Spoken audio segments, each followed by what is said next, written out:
Hope Over Coffee podcast, a place where we believe that life is better when we know and are known by others. We're here to stir your soul, ignite your passions, and help you find the hope that you've been searching for. So grab a cup, sit back, and enjoy the conversation as we dive into topics that matter most. We're excited to share this journey with you, and we hope that you will join us for every step of the way.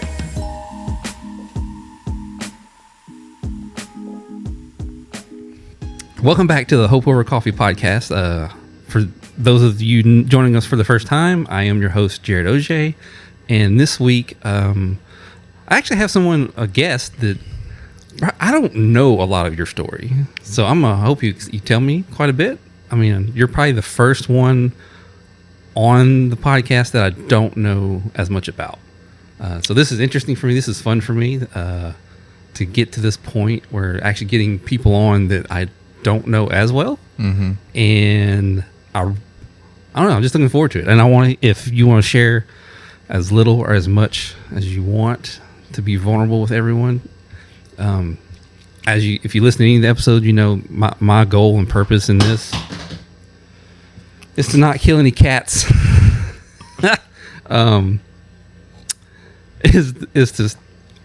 to be the catalyst to stir the soul of man to pursue God and be self-aware and deal with their struggles and find freedom in Christ. Absolutely. So if you got something to share along those lines, that would be amazing and awesome, and to share your story. Yeah. So I'm going to turn it over to you, Mr. Bryson Skinner. Yeah. So a little bit of my story.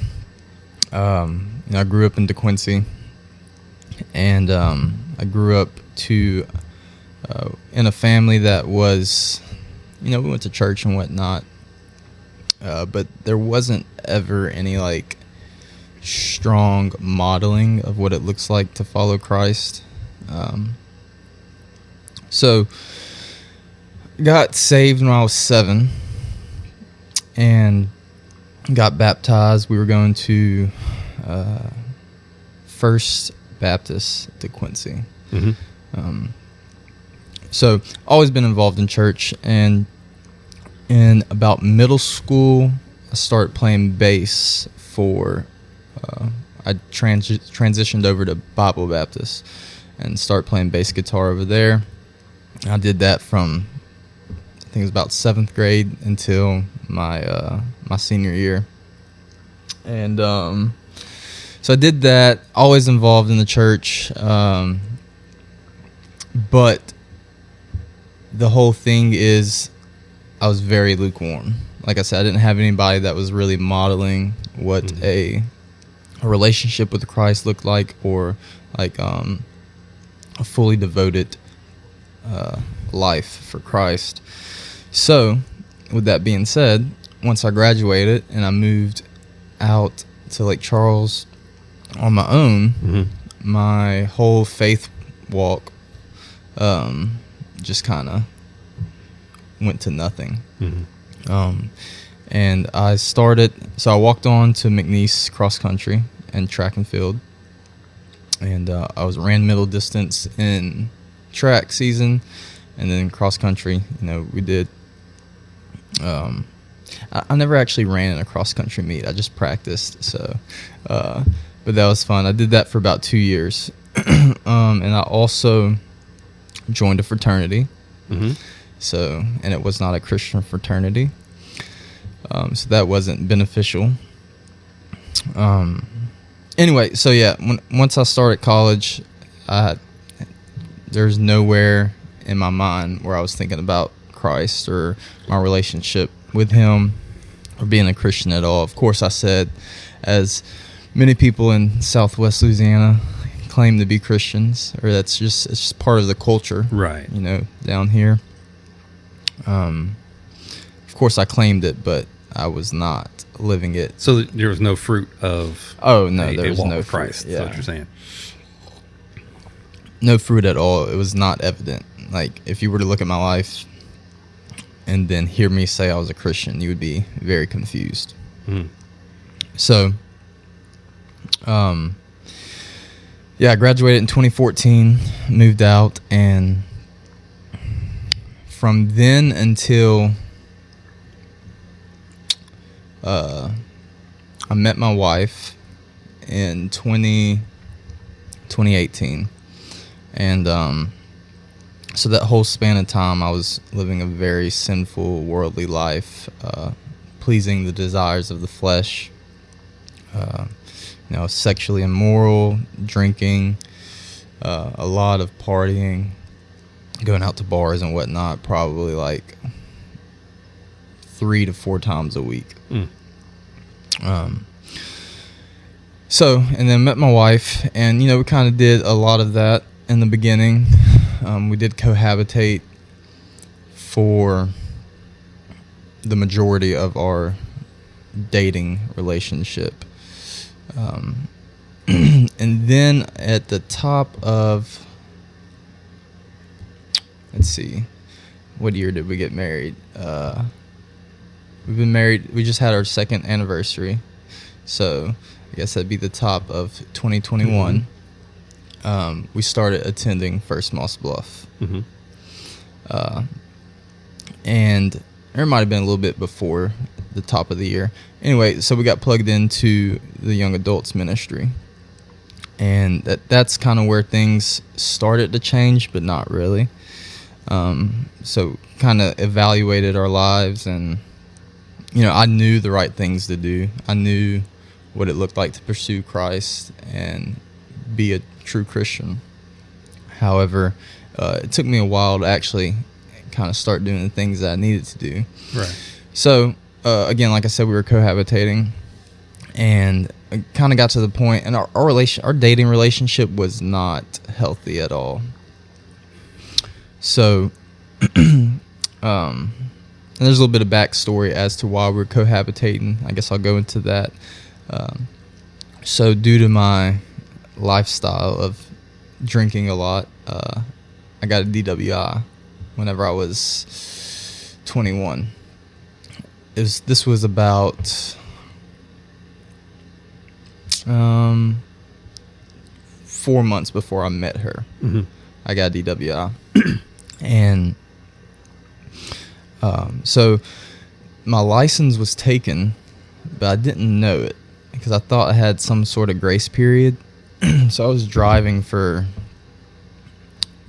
the grace period was only like a month, but I was driving for like 3 months or so before I realized that. And I didn't get pulled over or anything to realize it. I think my dad ended up telling me or something. Probably questioning, why are you still driving? Yeah, well, because he's a cop, so. Well, there you go. Yeah. Anyway, so once I realized that I shouldn't be driving, I stopped driving. So I didn't drive for 9 months, which is crazy to go back and think about. And I was working construction. I had to be at work for like 4:30 or 5. So I quit driving, and that was about a month into our relationship. So from that point on is pretty much the point that we started cohabitating, because I couldn't drive, and she was willing to drive me everywhere, especially to work at 5 o'clock in the morning. So you're trying to solve a problem by Right. Yeah. living together. Yeah. See, that didn't work out too well, but anyway, I made it to work. Right. So that was the initiation of that. And then finally, 9 months later, I got my license back. Anyway, so started going to First Moss Bluff, and I got a desire to marry her, and so we ended up feeling convicted, more so me, not so much her, about our cohabitation. And we separated from living together for about 3 months. And then I proposed. Oh, that's impressive. Yeah. I mean, well, prior to us separating, I Right. think we decided to be, because we were still having sex. right. So we decided to stop that. Yeah. That was probably about a month prior to us. Still, Not I living mean, together. that's, I would say most people, I don't know a whole lot of people that were in that particular situation, but in our own nature of wanting what we want and enjoying our sin and loving, and especially with someone that we care about or in love and wanting to be close together, that you actually had enough. I won't say sense. I don't think sense is the right word. Enough conviction, enough of the Holy Spirit speaking to you that, hey, we need to change this before. Let's make this right now. Right. While we're going to make it right later and get married. Exactly. That's awesome. Yeah. So that was something. I want to say kudos. I don't think it's kudos, but that's that works. Yeah. Yeah. Good job. That's awesome. Thanks. Yep. So ended up proposing about 3 months later, and we were only engaged for 3 months. Proposed in July, and we got married in October. So however many months that is. I think it's about 3. Yeah. So we got married in Colorado Springs. Austin Oakland was the officiant. And so it was pretty cool. We got married on a trail in the Garden of the Gods. What's that? Where's that at? Colorado Springs. Colorado Springs. It's like a big park, I think. So are y'all nature lovers, hiking and... Yeah, I am. She has a heart condition, so... but she can still hike. Yeah. Anyway, yeah, so... got married, and we... still attending First Moss Bluff, as we still do. But from the beginning of our marriage, I haven't been the best leader or the best head of the household. Mm-hmm. And that's something I'm still continuing to work on. So throughout our marriage, I have, which, like I said, we've been married for about 2 years. I have struggled with, sexual immorality and impurity in my heart. Whether that be lustfulness or, I've had several bouts with pornography. And it's like something that I get rid of, and then I fall back into. Right. So currently, I'm free of it. So, okay, I'm gonna stop you for a second. Yeah, because we're both apparently in the challenge. Right, for Fight Club challenge. Yeah. Did you look at today's verse yet? I haven't. Okay. Because I was late to getting here. So often on the podcast. It's James 5:16. Okay. Confess your sins to one another, and you find healing, so that the prayers of a righteous man avail much. And in your story of you, and you're talking about your bouts of going back and forth. Trust me, been there, did that for a long time. How do you think you're going to succeed now, being that you are in a community of men where you can confess to one another? Are you having that accountability in your life? Do you have men that you can trust with those deepest, darkest secrets, and let them know what's going on in your heart, so that you don't get to the point where you go back to that coping mechanism of pornography? Yeah. So I do have accountability in my life. Mm-hmm. I just started the Fight Club Challenge. This is my second go round. So these guys, I've only been to one meeting so far. So right. I feel like there's still rapport and that takes time. So that's new. However, I do have individuals in my life that I can always go to. That's good. So to answer your question, yes, I do feel that I have accountability in my life. Mm-hmm. It's just a matter of actually using it. Right. So I was actually struggling with it prior to starting Fight Club again. So haven't done it since the beginning of Fight Club, which is, I don't know, this round, it feels different. Right. Like it feels like, I have a baby coming in any minute. Her due date was November 8th, but the baby's breech, so they're probably going to have a C-section, which is scheduled for the 1st. So today's the 14th. Yeah, so that's literally right around the corner. Yeah. So that, and it's a girl. So that kind of changes the perspective. Mm-hmm. Because I'm having a daughter, so like the thought of someone disrespecting her or anything in regards to that is just disgusting. Mm-hmm. And I wouldn't want to do that to someone else's daughter. Right. So I think that may be a factor playing into why, and that's something I've been thinking about a lot lately throughout the challenge. So I think that factor would be something that's monumental in my journey with this struggle, as well as like I'm supposed to be leading a family, and how can I do that with these strongholds? Right.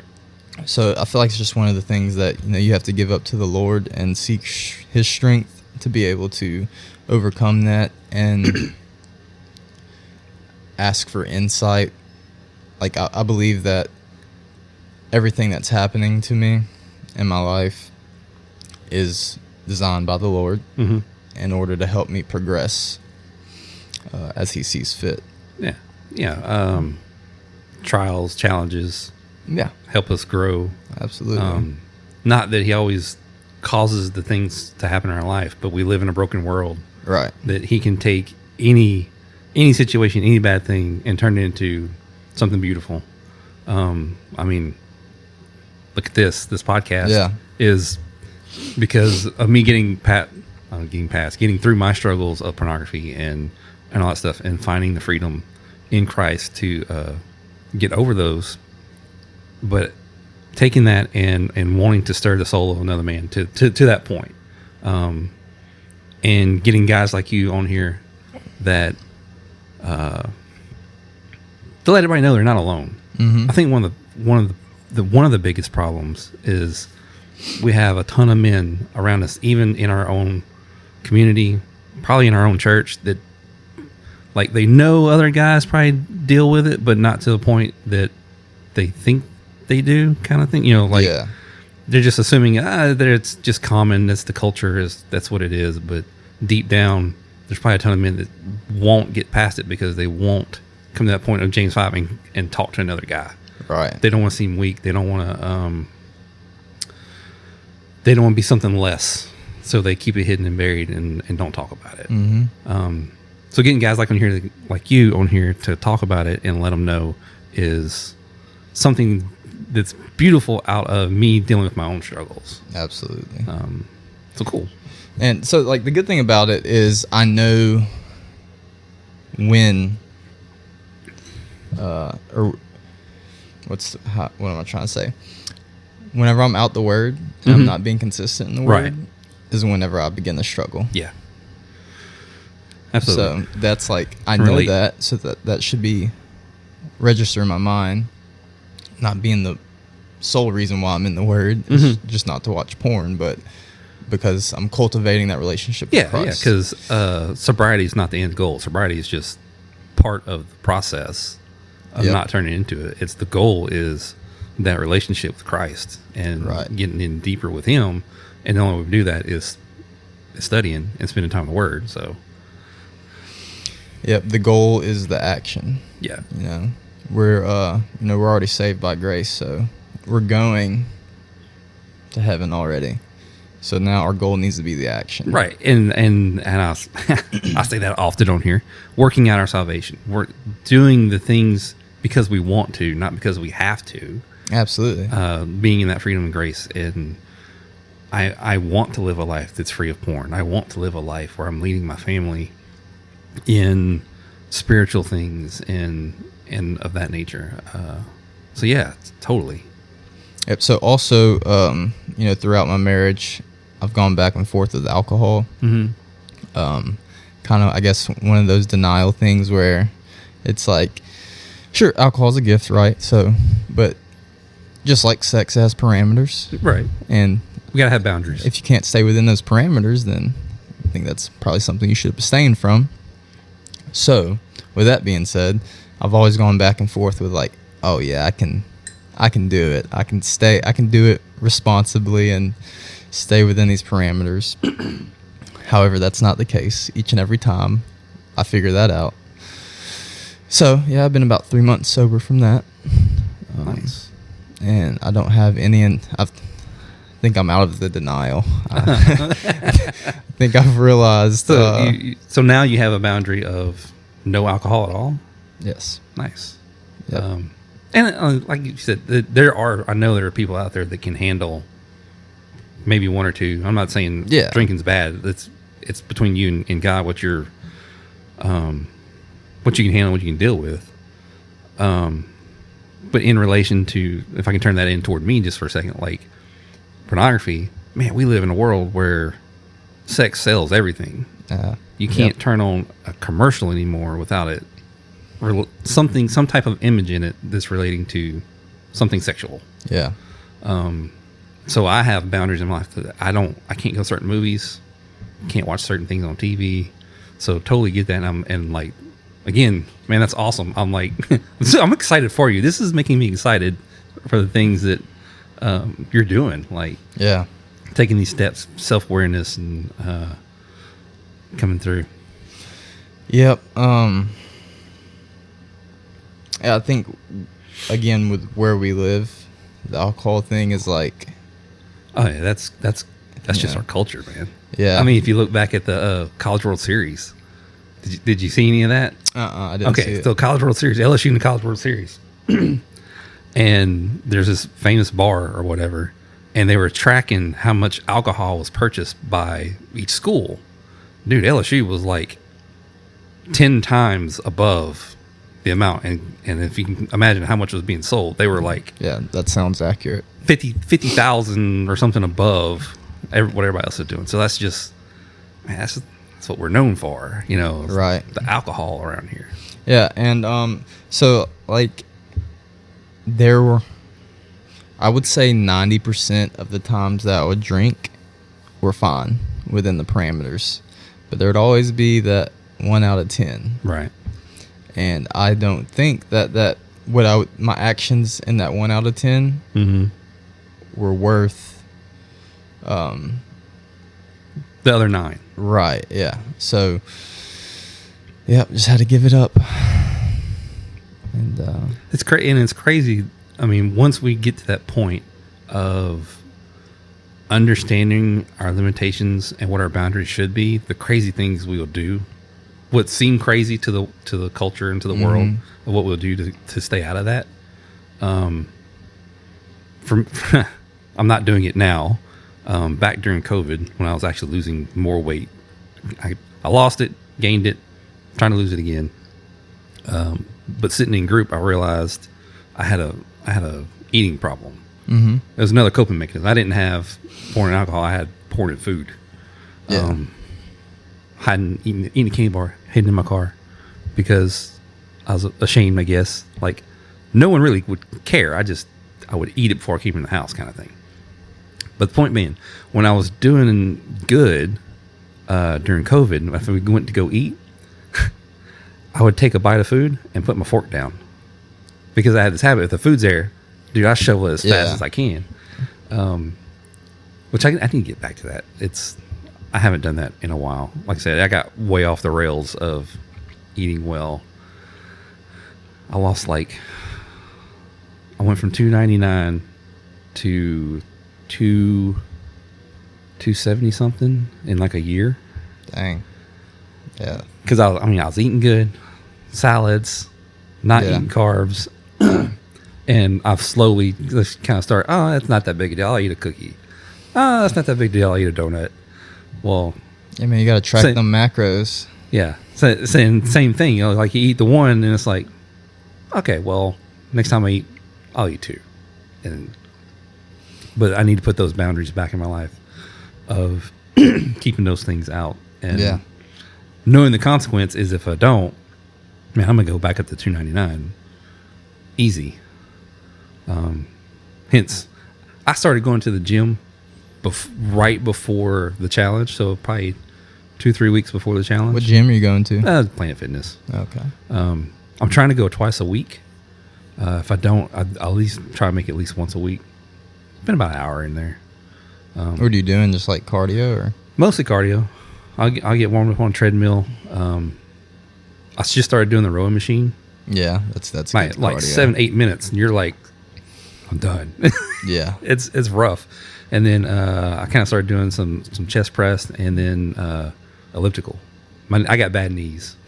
Yep. Don't we all? Yeah. Yeah. So the elliptical is my friend, and Angie hates that thing. You need to get a punching bag.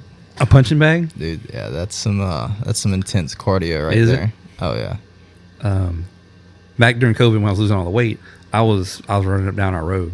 So literally, if I leave my driveway, go all the way to the end, to the dead end, back this time and back, it's a mile. I was running a mile. But after a couple months, man, my knees, I couldn't take it. I got bad knees. Yeah, you got to look into knees over toes guy Knees on over toes YouTube. guy? Yeah. All right. Yeah. Wow. Something. Well, like I said, I just going to the gym now. The elliptical, I can spend an hour on that thing and not hurt. Yeah. So it's No good. impact, I just do that. But anyway, so with that in the challenge, I know the challenge is if we're supposed to do like 4 individual exercises, and I think this week it's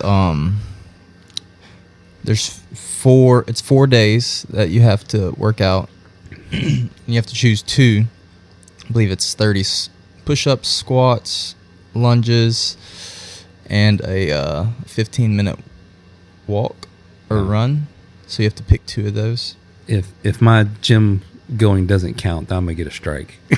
Yeah, I don't think that going once a week counts. So. Yeah, because life is just, man, life is busy. Yeah, it is. As we're talking a while ago, when you walked up, you saw me. I have a car sitting outside that I'm fixing to go work on. I got other stuff going on. I know it's supposed to be like, oh, it's only like 15 minutes to go do this or push-ups or whatever. And there's just certain things that, I'm already doing something. Like, Well, I mean, if you really want it though. yeah, Like, this is my could. second time through Fight Club, so Yeah. I'm really trying to graduate. Oh. I don't have any strikes yet, but I haven't graduated yet, and I've been Why? doing it. I've been in Fight Club since 2019. I'm feeling pretty good because I haven't had a strike yet. That's good. I might have had a strike. I don't know. I did everything yesterday, but I forgot to post it, so I don't know if that counts or not. Journal stuff, man, that's easy. Like, Yeah. I every morning, right over there. Unless I'm going to help somebody that wrecked their truck. That day I did not get a journal done. But the journal part's easy. The relational part's a little tougher. This week we're supposed to share our stories with someone. So speaking of that, Yeah. I think I've done it already.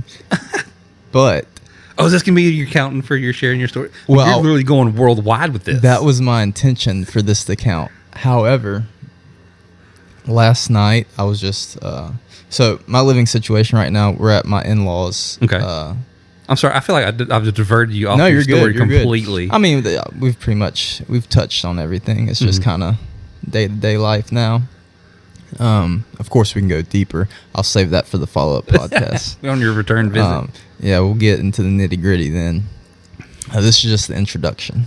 Gotcha. Yeah. So, anyway, so we're living at my in-laws currently because our original plan was we bought 3 acres and then we bought a camper, a fifth wheel, and we were gonna put that out there and live in that until we built a house. However, we got pregnant, so that kind of threw a wrench into the plan. Right. So now we're selling the camper, selling the land. We're just gonna buy a house, turnkey ready, call it a day. So until we can get those things sold, we're living at my in-laws, and also my sister-in-law and her fiance are living there as well. So anyways, last night, before I went to go do my physical challenge and spiritual challenge, just a conversation sparked, no intention, between my sister-in-law's fiance and I, and it was like God just opened up an opportunity for me to kind of share my story, and because he was inquiring on like church attendance and different ways to get plugged in and whatnot. and kind of asked me how I got to where I was at. Right. So it was like, here you go. Here's an opportunity. So I thought that was pretty cool, given that this week is sharing that's the relational challenge. Yeah. So I was actually going to share mine a little more with some of the guys at work, and I don't know, like I can sit here and talk about it, but like I guess because somebody I don't know, or I know them, but it's just I was going to share more, and it's like that little bit of a barrier that I was hesitant. Yeah, and it's also kind of like, hey man, let me tell you my story. Yeah, and unprovoked. You know, just yeah, like exactly. Hey, let me tell you some stuff. Hang on a second, just sit down. Like, it's kind of weird, I guess. I guess it's the fact that it was unprovoked, and I was wanting to share. Right. And in my mind, I need to have a conversation that would lead that way or something. I don't know. Yeah, I mean this is your hobby. You're a conversationalist. Yeah. So you should know how to do that. Yeah. But okay, with the comment you just said, I was actually thinking about this earlier, and when you went through your story in the beginning, your salvation experience. What was that? What was that like? And I totally relate to the not being discipled after your salvation. Oh yeah, that's so important. Same boat, man. So important. I didn't get to where I am until more recently in life. Yeah. What was that like? Trying not to go back to the beginning, but let's go back to the beginning. Yeah. So 7 years old, got saved, got baptized. I'm actually a double dipper. And then again at 17, I got baptized. And I don't know if you'd call it a rededication or whatever. But then I got baptized again. Still no discipleship. I didn't start receiving discipleship till I started going to First Moss Bluff. So for 25 years of my life, it was just kind of like, figure it out. And I never did. Yeah. So that led me down the path that I went on. So that's why I think that discipleship is so important, especially in new believers. And that's what I like about our church is the whole Next Steps program. So like, you know, every step of the way is laid out for you. So there's no guessing. And especially in the youth, like I have a heart for the youth. So I think I was leading a small group at church. They were, what grade? I think they were 7th graders or 9th graders. I don't remember. They were much smaller than me. Man, you're like, how tall are you? Like, I'm 6'3". Everyone's shorter than you. Yeah, most people are, not Chris Walker. No, that's the exception. Yeah. Anyway, so yeah, I was leading them, and then just at that point in time in my life and my walk, I wasn't firm in where I was at, so I didn't feel qualified. But when are you ever really, you know? So I stepped away from that. But I do have a desire to get back into it because I didn't have that. Right. So I feel like that's something that I want to give back to. Yeah. And man, like again, same thing. Like when I first got saved, same. My heart was for youth, for same kind of aspect of, man, there's all these kids going through life. They're finding Jesus, but it's kind of floundering the whole way through, fumbling through everything. I've led, me and Angie both did 9th grade for a while at first, and then I helped Tim Gothrop with 7th graders one year, which I am not a middle school guy. I need high schoolers. Same. Yeah. I need high schoolers.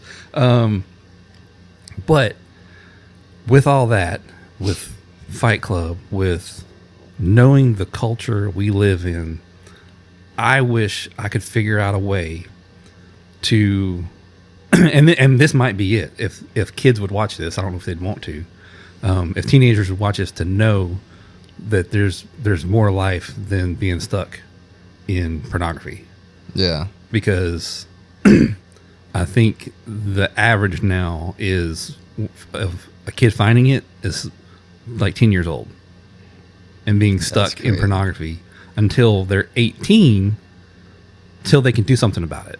You know, because there's limitations on being in groups with minors. Yeah. They need to be an adult, which is 18. Man, you got 8 years of living in this ditch that you have to overcome from 18 on. Yeah. Why can't we talk about it earlier?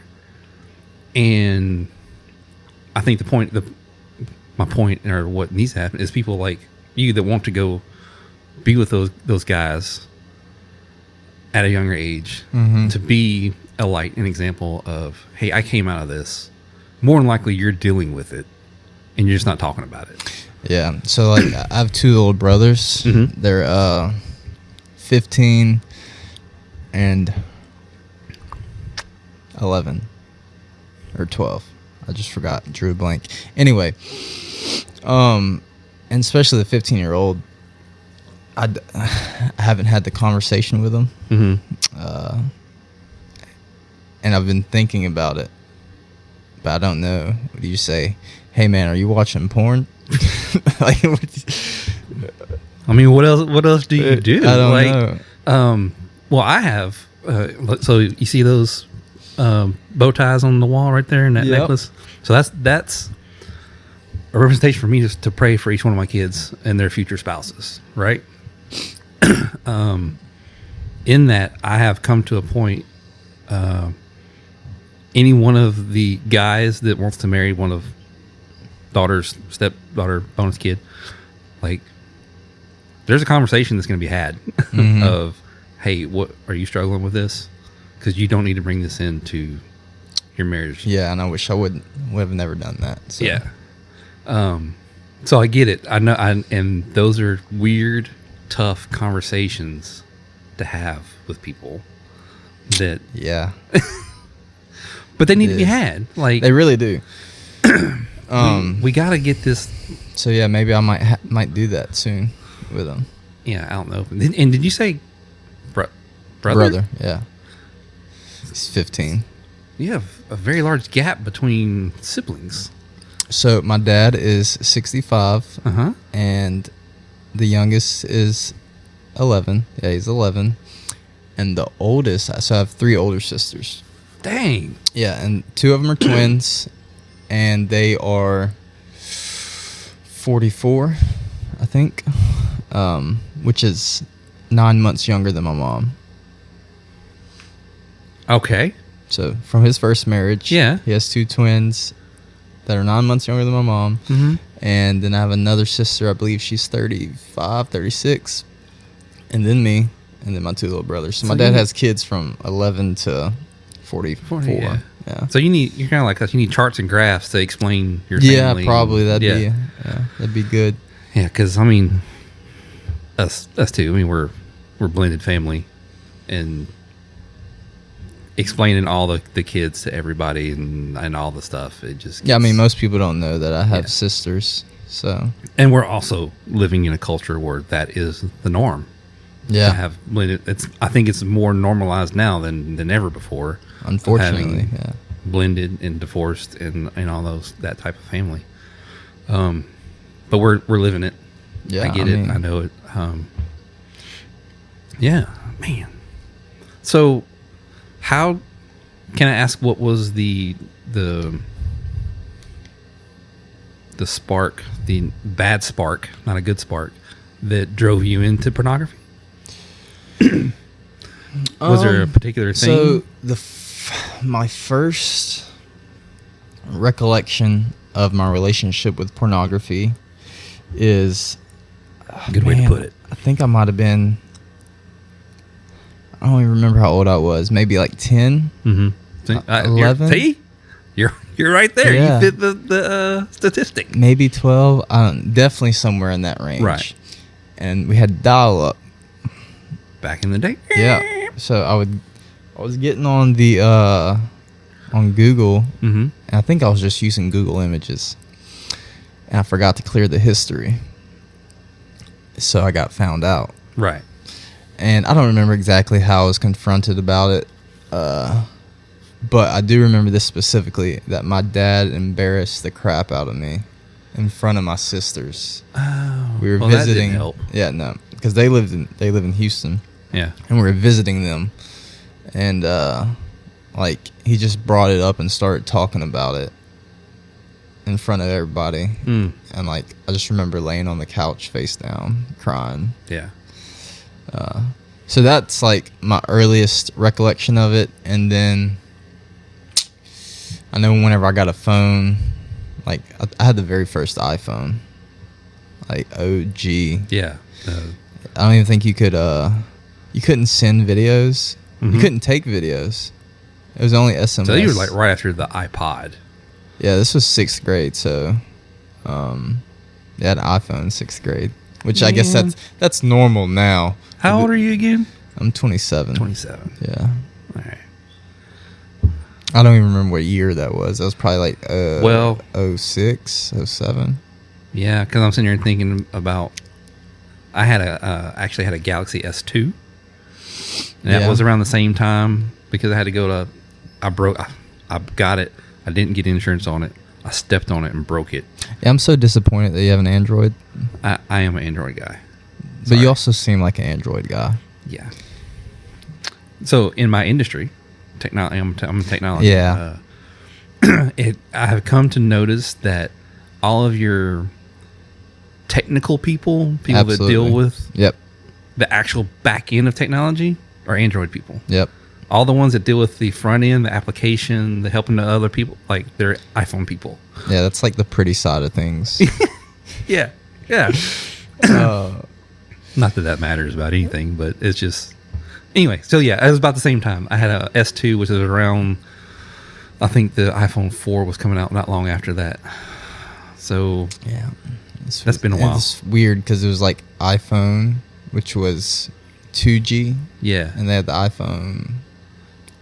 Or was it a 3? iPhone 3. Well, they had the iPhone. It wasn't called 2G. Yeah, but I think that's what it was like labeled as. It had that rounded back on it. Yeah, yeah. Then they had the 3G. Yeah, which I don't think the 3G. You still couldn't take videos because I had everyone. I pretty much had every iPhone, and they had the 3GS, and that was the one that had unleashed all of the capabilities. Maybe it was a 3G I had. Maybe it was a 3G I had. When I broke my Galaxy, I couldn't afford another one, and there was a promo for an iPhone, so I went to iPhone for a while. Yeah, should have stayed.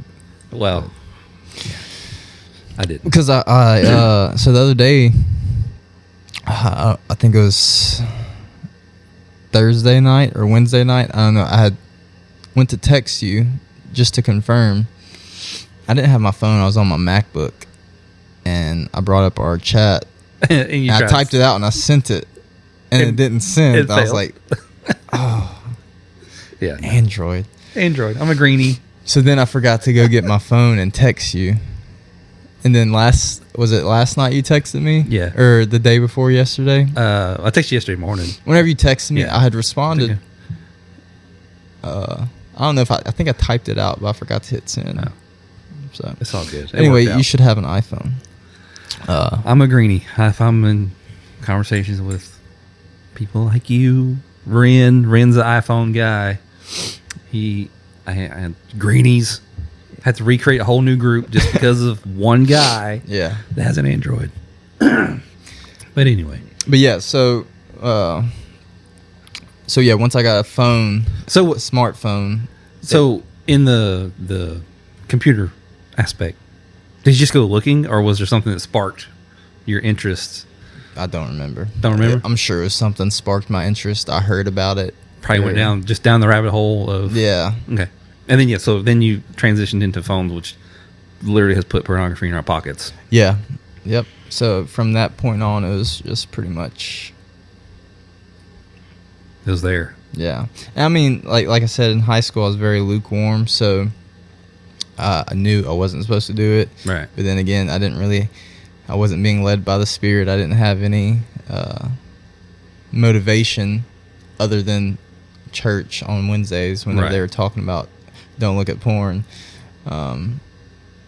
there's no fruit of self-control. and So in our conversations of dealing with teenagers in this realm, I feel like we're missing. Of course, like you, I'm a big discipleship guy. I actually gave a talk at Faith Walk, and it was centered around discipleship. which one? I don't remember. 47? Somewhere around there. 40. Was that there? Maybe. It was. Bubba was the leader. Oh, no. Okay. Bubba was the leader. Anyway. And ever since that moment, it has hit me that, man, discipleship. You know, that's been hammering on me, and I want to drive that out. And in our conversations with our teenagers around us, I feel like we give them the, hey, you shouldn't do that, but there's no application. There's no, how do you get out of that? How do you not go back to it? Especially in the schools where it's so normalized. Yeah. Like, if you don't, what's wrong with you? Kind of thing. But anyway, yeah, I totally took you off track. I took myself off track. It's okay. But to touch on what you're saying, I have like such a strong desire for discipleship since, like we were talking about earlier, neither one of us had it coming up. But I feel like I feel like before I go and do it, I need to be more prepared. Nah. No, yeah, I know that, but like it's just getting over the feeling of inadequacy. Right, because you get to ask a question you don't know the answer to, and then you're like, that's when you dig it up together. It's good input there. Yeah. That's when you go look it up, all the commentaries, the Greek, the Hebrew. Yeah, I got a nice the ESV study ESV? Bible. I think that's what it's called, the ESV study Bible. And yeah, just compare notes, man. Like, I was listening to another guy on a podcast, and they're talking about, man, the Jewish rabbis. As Americans, we have this idea that we can hit the completion or accomplishment of understanding Scripture. Like, yeah, we're going to get to the point, we understand all of it. And he's like, rabbis still argue about what the Scriptures mean. And it's been 2,000 years. Like, just keep digging and do it together. Yeah. And be open enough to have conversations and not be like, you're wrong kind of thing. Yeah, don't wait. Dive in. No, yeah, I'm definitely gonna exercise that. Probably starting with my brothers. I need to do a better job because I know they're not getting it. Yeah. So, but there's some good boys. Yeah. So that's cool. Man, I feel like we hit all the topics. We did. Do you feel like we hit all the topics? Anything else? What would you say someone watching this video of that is either stuck in porn or alcohol or any type of other addiction? Because you can literally replace. Yeah. You can pick the addiction. What'd you say to them? To a Christian, in this case? Yeah, because, I mean, obviously, a non-believer dealing with it, right? The first thing that's going to come up is to be a believer. Yeah. Because doing all of this in our own strength without Christ, it's just not. 100%. It's not going to work. So I heard Judah Smith say this one time, is to worship while you're doing it. Mm-hmm. Which seems weird, but it also reduces your inclination to continue doing it. Right. So that's one thing that's worked for me is whenever I'm feeling those temptations to delve into it, this is more so for pornography. Because alcohol, I didn't really have an addiction, but it was just something I chose to indulge in, and it would lead to even in that you're numbing your thinking ability. Exactly. So that kind of puts you at disadvantage.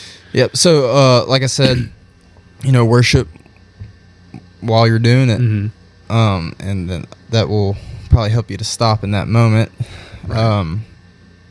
What worked for me is whenever I got the temptation or the urge, immediately either get in the Word, put on some worship music, or start meditating. Right.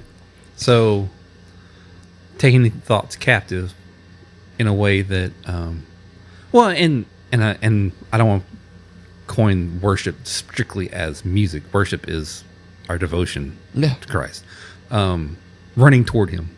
Right. So often we have the issue of we start leaning into the sin, we want to run and hide. Yep. Right. And that's the worst place to be. Yeah, and that's the worst thing to do. Is literally, He can handle us being in our sin in the moment. Yeah. Right next to Him. Like. Yep. I mean, I feel like we're so shameful. Yeah. We want to run and hide and try and cover ourselves. Right. Before we come back to Him, and that's not the way. So what you're saying is, in those moments, lean into Christ. Yeah. Even though you're attempting to follow through from your thoughts into the sin, lean into Him. Yeah. Even if you're not attempting, you are. Yeah. Yeah. Still. Yeah. Yeah. So yeah, that would be my number one suggestion, and then also staying in the Word consistently. Right. Because as you read that, and as you actually I would prefer to journal. Yeah. Because you're really dissecting it and getting it kind of ingrained in your brain. It kind of starts to rewire things. Yeah. Do you do the Hear Journal? I do. Format? I do. Or SOAP. Some people call it SOAP. No, I do the Hear Journal. So I'm gonna point it back at me just for a second again. Man, back when I started doing the podcast, well, before I actually started doing the podcast, I felt like God was leading me down this road, and in my inadequacy of who wants to listen to me first of all, and a camera, microphone, all that stuff, I started putting out journals first. So I got a website. Right, then you kind of like a blog post. Yeah, I started doing blog posts in the about beginning, that. and I really, man, I know somebody probably saying you didn't hear him, but I heard what he said. He said that's not what I told you to do, and it was in that tone. I was like, dang, okay. Isn't it crazy whenever you kind of get like somewhat audible, not audible, but it's like, I hear you. I heard you. Like that's not what I told you to do. Yeah. Yeah. Okay. So that's when I started piecing all this together and getting all the parts and stuff. But now, even now, am I in getting back into getting episodes recorded and not killing myself trying to do it once a week. They're just going to come out when they come out. Yeah. But in between, I am putting my journals back out again. Awesome. And I'm doing the Here format.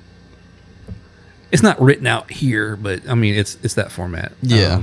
I was already, that was like how I was doing it before I was even familiar with it. So this is kind of a plug for me to go to if you go to my website, I have a journals.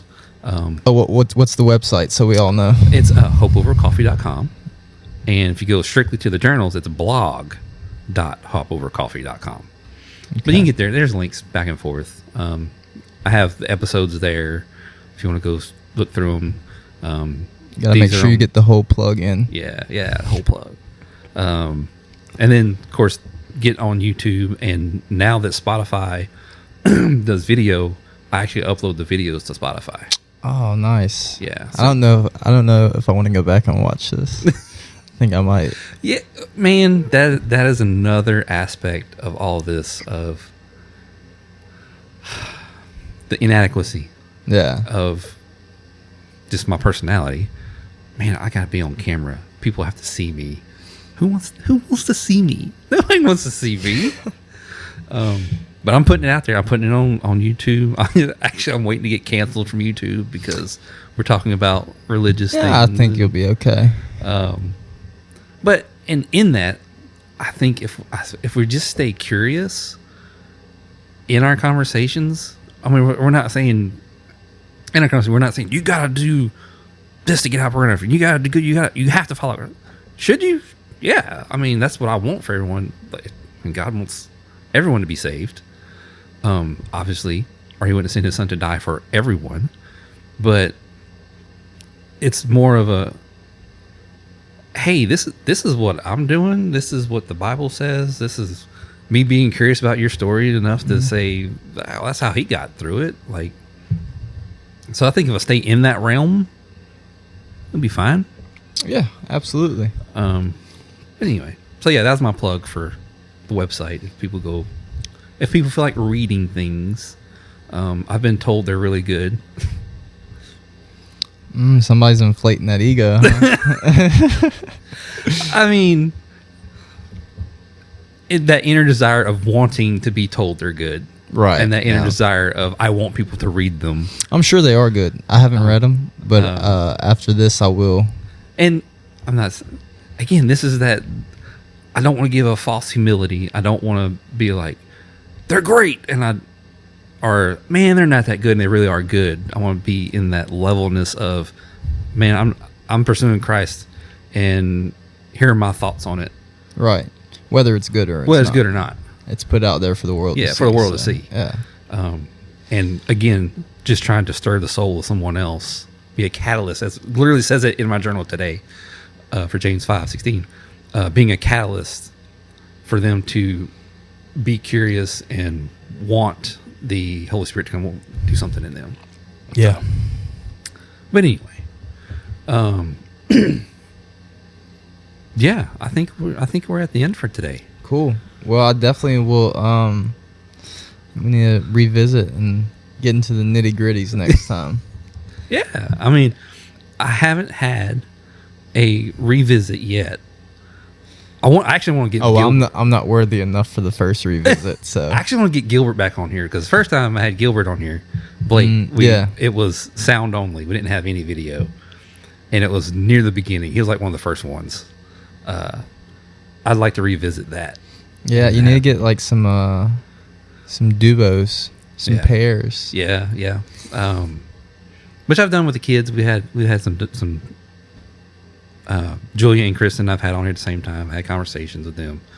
I'd love to get, if I don't have enough equipment to have a group conversation with guys, like a 2-hour. Yeah. Let's sit down and like talk about stuff. That seems like it'd be fun to me. And no, I agree.